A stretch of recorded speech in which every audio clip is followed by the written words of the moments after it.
জুলাই আন্দোলনকারীরা যেমন মৃত্যু ভয়কে উপেক্ষা করেছেন, এই কারণে যেমন আন্দোলনকারীরা সফল হয়েছেন, তেমনি পাশাপাশি শেখ হাসিনার পতনের অন্যতম কারণ হচ্ছে সেনাবাহিনী তাকে আর সমর্থন করে নাই। এই যে সেনাবাহিনী সমর্থন প্রত্যাহার করে নিল, এইটার কারণটা আসলে কি? আইএসপিআর আমাদেরকে একটা সংবাদ বিজ্ঞপ্তিতে জানিয়েছিল যে আওয়ামী লীগ সরকার পতনের পর প্রাণ রক্ষার্থে 626 জন তাদের কাছে আশ্রয় নিয়েছিল, অর্থাৎ সেনাবাহিনীর কাছে ক্যান্টনমেন্টে। তারা কে কোথায়, এই নিয়ে বিস্তারিত খবর আর আমরা পাই নাই। আমরা আইএসপিআরকে আর জিজ্ঞেসও করতে পারি নাই যে ভাই 626 জনের তোমরা একটা তালিকা করছো কিনা, কোনোদিন আমাদেরকে দিবা কিনা, তাদের কয়জনকে তোমরা রাখছো, কয়জনকে ছাড়ছো। এইরকম আওয়ামী লীগ মন্ত্রী এমপিদের কেউ কারাগারে, এক দুইজন জামিন পাইছেন, কারো হদিস নাই। এই কারা কারা আবার বিদেশে, এই পিক এন্ড চুজটা আসলে কেমনে হইলো? মানে আমি একটা স্পেসিফিক উদাহরণ দিই। আমরা শুনেছিলাম যে ডক্টর আওয়ামী লীগের পররাষ্ট্রমন্ত্রীটা ডক্টর হাসান মাহমুদ এবং জুনাইদ আহমেদ পলক তারা বিমানবন্দর থেকে গ্রেফতার হয়েছেন, কিন্তু পরে আমরা পলককে কারাগারে দেখেছি, আর হাসান মাহমুদ বেলজিয়ামে বসে আমাদের সবার জন্য ওয়াচ করছেন, বাণী দিচ্ছেন, কি কি করতে হবে না করতে হবে বলতেছেন। এইটা কেমনে হইলো আসলে? খালেদ ভাই, এই জিনিসটা আসলে আমি নিজেও এটা জেনেছি বেশ কিছুদিন আগে, এবং বাট আমি এটা শেয়ার করতে ভুলে গেছি। গুড যে আপনি আমাকে এটা মনে করিয়েছেন। আমি সেনাবাহিনীর বেশ কিছু জায়গাতে কথা বলেছি এবং বেশ নির্ভরযোগ্য কর্মকর্তাদের সাথে কথা বলেছি, এবং আমি যে জানতে পেরেছি তা হলো যে এই যে 600 জনের কথা অ্যাকচুয়ালি বলা হচ্ছে, 600 জনের মধ্যে আসলে সমাজের বিভিন্ন স্তরের লোকজন ছিলেন।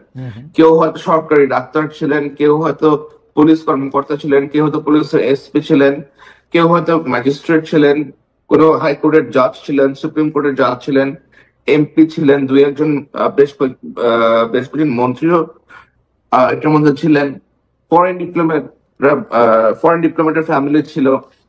এরকম সমাজের বিভিন্ন জায়গা থেকে লোকজন আসছে, যাদেরকে সেনাবাহিনীর বিভিন্ন জায়গাতে সেনাবাহিনীর আপনার আশ্রয় দেওয়া হয়েছিল, এবং যখন সিচুয়েশন নর্মাল হয়ে যায় তখন তাদেরকে ছেড়ে দেওয়া হয়। এখানে আপনার রাজনৈতিক বেশ কিছু লোকজন এখানে ছিল।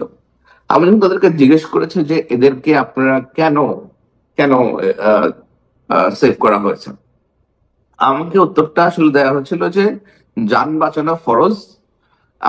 আমরা জানতাম যে যদি এই লোকগুলোকে ছেড়ে দেওয়া হয়, then they will be beaten to death. আমি যান বাঁচানো তো মানে নিজেরটা বাঁচানো ফরজ না, আরেকজনের যান বাঁচানো ফরজ। আমাকে আমাকে আমাকে তারা এটা বললো যে আপনি আপনি একটা সোলজার, আপনি যদি আরেকজনের যান বাঁচানো ফরজ মনে করেন তাহলে কেমনি কি?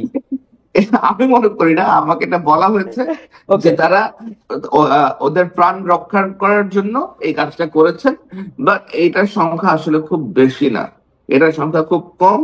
কিন্তু আরেকটা জিনিস আমি আপনাকে বলি, যেটা আমি জেনেছি, যে শেখ হাসিনা যখন দেশ ছেড়ে চলে যান, উনি যে দেশ ছেড়ে চলে যাবেন এই জিনিসটা আসলে একেবারেই অপ্রত্যাশিত ছিল। এটা এবং এটা আগে থেকে কোন রকম পরিকল্পনা করা হয় নাই। তো উনি যখন দেশ ছেড়ে চলে যান, তখন আওয়ামী লীগের নেতৃত্বের বিভিন্ন লোকজন বিভিন্ন দিকে আপনার ছড়াছিড়ায় গেছেন। বেশ বড় একটা অংশ আপনার ভারতে চলে গেছে, তারা এখনো কলকাতায় অবস্থান করতেছে, ইন্ডিয়ার বেশ কিছু হোটেলে। তো সেনাবাহিনী গিয়ে কাউকে পালাতে সাহায্য করছে অথবা পালিয়ে যেতে দিচ্ছে, বিষয়টা আসলে এরকম না যে সেনাবাহিনী ওদেরকে আটকা রাখছিল, সব এমপি মন্ত্রী অথবা এদেরকে এখানে ওরা আটকা রাখছিল, এবং like when the situation normalize they allowed them to go. বিষয়টা আসলে ওরকম না, এখানে সমাজের বিভিন্ন শ্রেণীর লোকজন ছিল। না, সেটা ঠিক আছে, জাস্ট এইটা জানা যে সেনাবাহিনী এর মধ্যে থেকে আসলে পিক এন্ড চুজ করছে কিনা। সেনাবাহিনী হোক, এখন যারা রাষ্ট্র ক্ষমতায় আছে, অর্থাৎ হাসান মাহমুদকে ছেড়ে দেই কারণ হাসান মাহমুদ আমাদের কিছু একটা উপকার করছেন বা করবেন, পলককে ধরে রাখি, ওইটা করছে কিনা?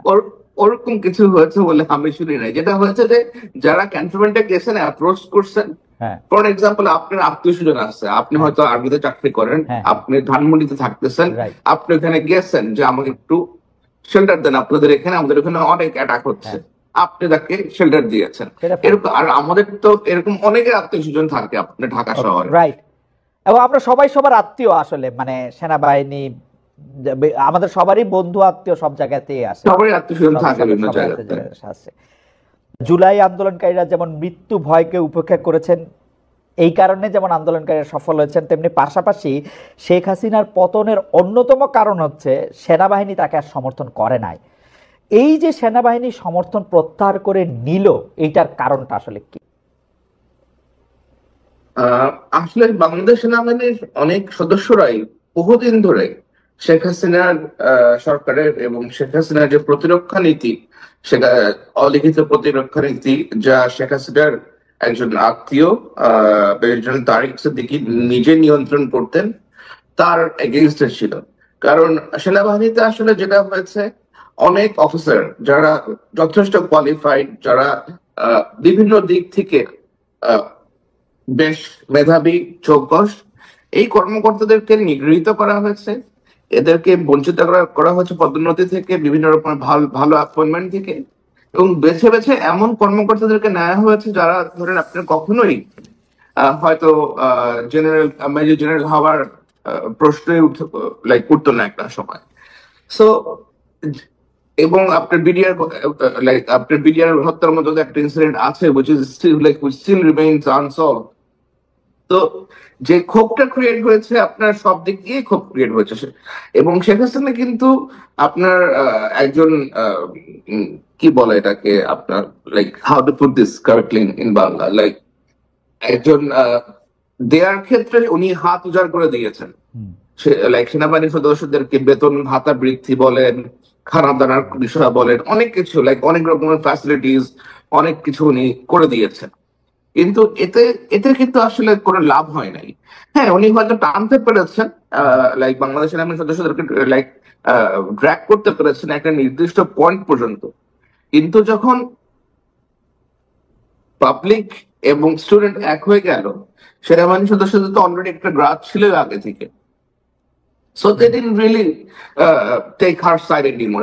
এবং মূলত যারা সৈনিক, মানে মানে মানে স্যার, আপনি নিশ্চয়ই আমার চেয়ে ভালো জানবেন, কিন্তু আমরা যেখানে দেখতে পাচ্ছিলাম যে শেখ হাসিনা সেনাবাহিনীকে এমন করে তৈরি করতেছেন যে সেইটার অধিনায়কত্বে তারাই যাইতেছেন যারা আসলে খুব প্রোভেন তার লয়াল, মানে একদমই, মানে আওয়ামী লীগের মধ্যে অনেকে নৌকা মার্কা না করতে পারেন, সেনাবাহিনীর মধ্যে বেশিরভাগ লোকই নৌকা মার্কা করতে হইতো যারা অধিনায়কত্বে যাইতেছেন তাদের। অবশ্যই অবশ্যই।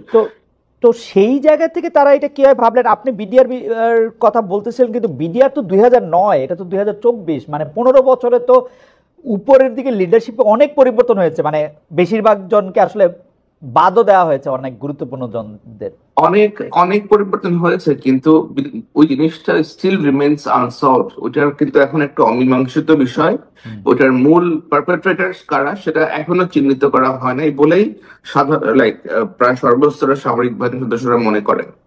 এবং যে ধরনের অফিসারদেরকে আপনার প্রমোশন দেওয়া হয়েছে তাদের লয়ালিটির জন্য, এদের বেশিরভাগেরই আপনার ওরকম যোগ্যতা নাই এবং ওরকম মেধা নাই। কিন্তু এটা কিন্তু আবার জুনিয়র কমান্ডার সবাই জানে।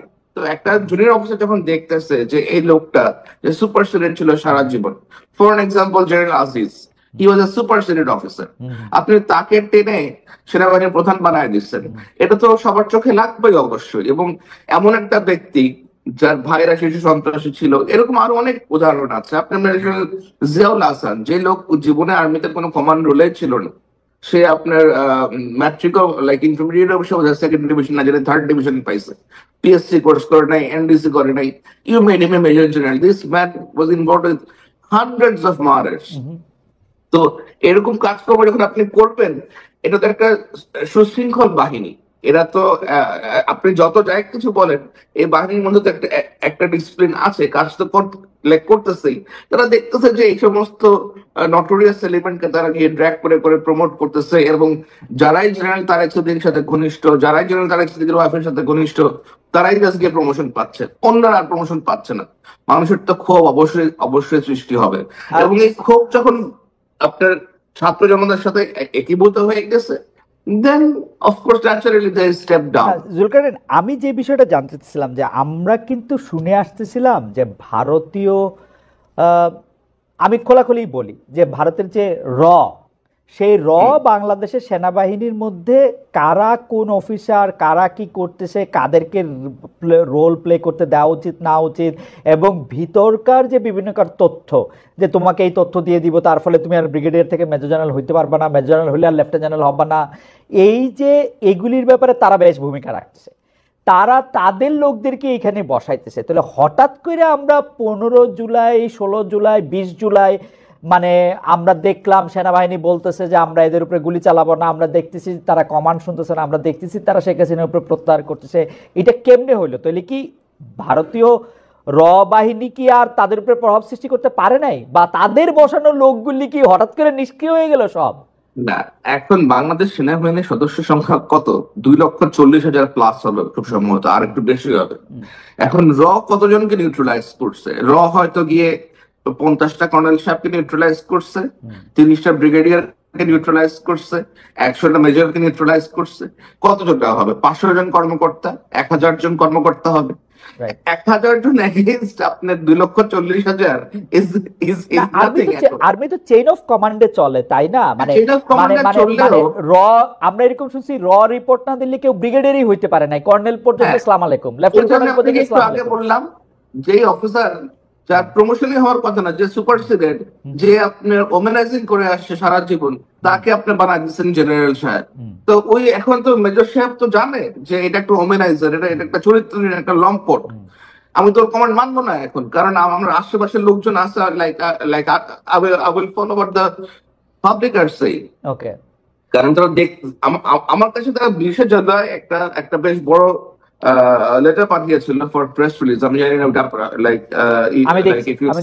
রাইট।